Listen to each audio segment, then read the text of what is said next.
Good evening and welcome to the Union Show. I'm Casey Dickey. Tonight we're going to hear about the Victorian Trades Hall Council's submission to the Hanks Report. At the end of last year, Tim Holding, the State Minister for Workcover in the TAC, announced a review of the Accident Compensation Act. The review of the legislation is being conducted by Peter Hanks QC and aims to consolidate the provisions of the legislation. The WorkCare scheme was first enacted by the Kane government in 1985. Later on, in the 1990s, the Kennett government stripped back many of the benefits to workers, including the common law right to sue. The Workcover system is now a cash cow for the government, returning dividends to the state coffers from the Workcover premiums paid by employers. Victorian Trades Hall Council Secretary Brian Boyd argues that the Accident Compensation Act should be reformed to protect the benefits delivered to injured workers. A statewide ban has been issued on the scaffolding platforms involved in the deaths of 2 construction workers on the Gold Coast. Gas from a routine explosion yesterday caused the miners to collapse 150 metres underground. Every year, thousands of Australian workers are injured whilst on the job. The Victorian Workcover Authority is the manager of Victoria's workplace safety system and has the task of ensuring injured workers are treated and compensated fairly by employers. However, an ever-increasing number of injured workers are finding that the system is letting them down. Frank Globen injured his back at work, and whilst he initially received support, he has since been dismissed from his job and is still currently involved in a legal battle to retain his compensation. I put in a Workcover claim. This was urged by my manager at the time. He wanted me to put it through. I put it through. Initially, the company was quite good about it for quite a few years, paid everything. And then there seemed to be a shift in the way the company approached injured workers. And I just happened to be one of the unfortunate people who got dismissed, if you like, put off. And whereas they'd paid my Workcover claim for 7 years and paid for all the treatment that I needed and had been quite good about it, all of a sudden this became my problem, and it was old age and it was hereditary. At 12:15 on a Friday, they gave me an award for 10 years of loyal, faithful service. And at 1:15 that day, they told me that I won't be coming back to work anymore. And then we went to wrongful dismissal at the Industrial Relations Commission. The Commissioner was very supportive. He went into one room because they wouldn't even sit in the same room, and he said, "What are you looking for, Mr. Globen?" And I said, "I'm looking for my job back. I've done nothing wrong. I've been injured. I can still do some level of work."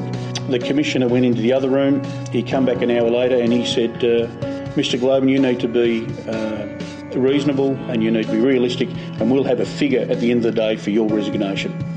So I don't know what happened in the other room, but at the end of the day, it wasn't what I wanted. It wasn't what my union wanted, but I was basically forced, and I do mean forced, to take a voluntary redundancy.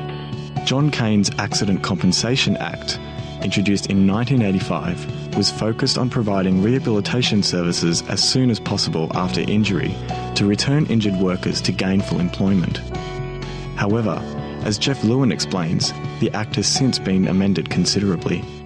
There was a review conducted by the last Labor government, and when Kennett got in 1992, he pared back most of the benefits. He put in a provision excluding certain stress claims. He changed the benefit structure, and he cut back what workers received over the whole period from 92 to 99.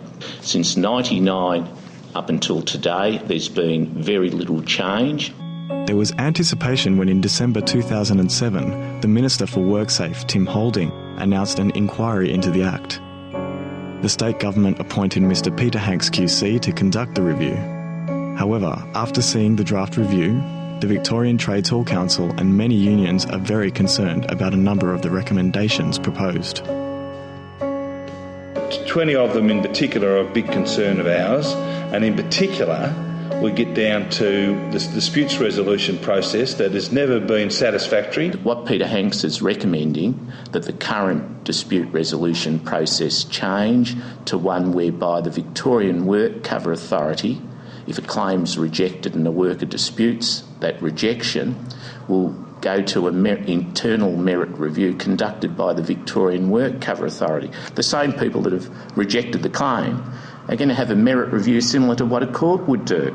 They're going to call evidence, people will be able to be represented, they'll be able to refer directly to a medical panel, and they'll determine the outcome. Now, that's not fair. there needs to be an independent process that determines the merits of disputed claims, and it's certainly not what Hanks is recommending. Really leaving a decision with the people that have been involved in initially rejecting the claim is unfair. It's outrageous that that should be suggested to government, in my view. Also, another hot spot is not enough improvement in compensatable payments to workers. Yet we've seen over 5 years, 5 reductions in Workcover premiums to the employers.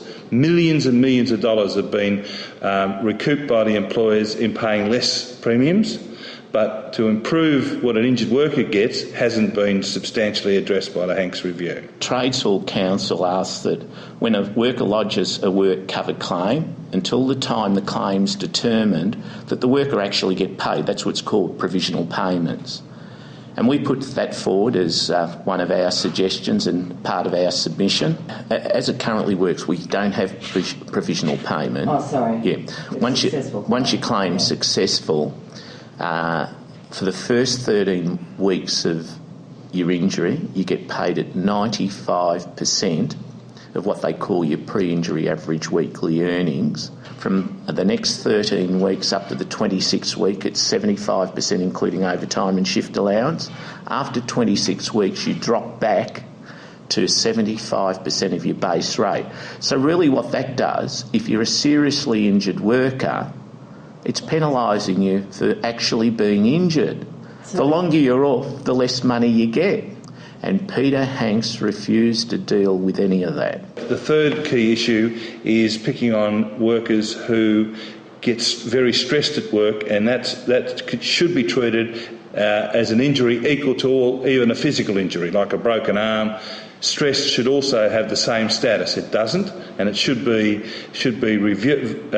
reversed so that anyone who has a very stressful job, be it in nursing, policing, teaching, in the health sector, a lot of those workers do get very, very stressed because of the nature of their work, but they get treated differently, as if there's something wrong with being stressed at work. What happened under Kennett, he put in some clear preclusions to claim work-related stress, and they were if you're being disciplined, retrenched, redeployed, nor an expectation of events such as that happening. And the employer had to demonstrate they acted in a reasonable manner and a reasonable way.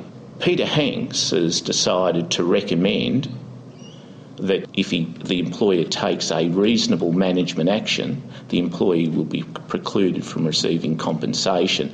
That will knock out most stress claims in Victoria. There's about 2,800 claims per year that are successful. Under the Hanks recommendation, you'll probably get about 40 or 50 workers that will be successful. It's horrendous. It's really moving backwards. We're going back to the Kennett era if the Victorian government pick up that provision. So what happens next with the Hanks Review? Peter Hanks is now sitting on his draft recommendations, and he's now refining his final report and recommendations, and he intends to hand it to Tim Holding, the Minister for Workcover, in August next month. And then after that, the government will then sit on the report and respond to it and make its own recommendations about which parts of Hanks they will adopt into legislation and which ones they won't. And so you'll see from the trade union movement's point of view, that's where, when that final document is handed over, we will campaign hard on those hot spots that we're not very happy with to try and convince the government not to enact them in the new act that's been proposed for next year. The things that are important for workers are weekly payments, how much is in those weekly payments, a proper dispute resolution process, proper rehabilitation and proper return to work. And this review delivers none of that. And we've got to change that. Join us after the break when we find out what the plumbers are up to.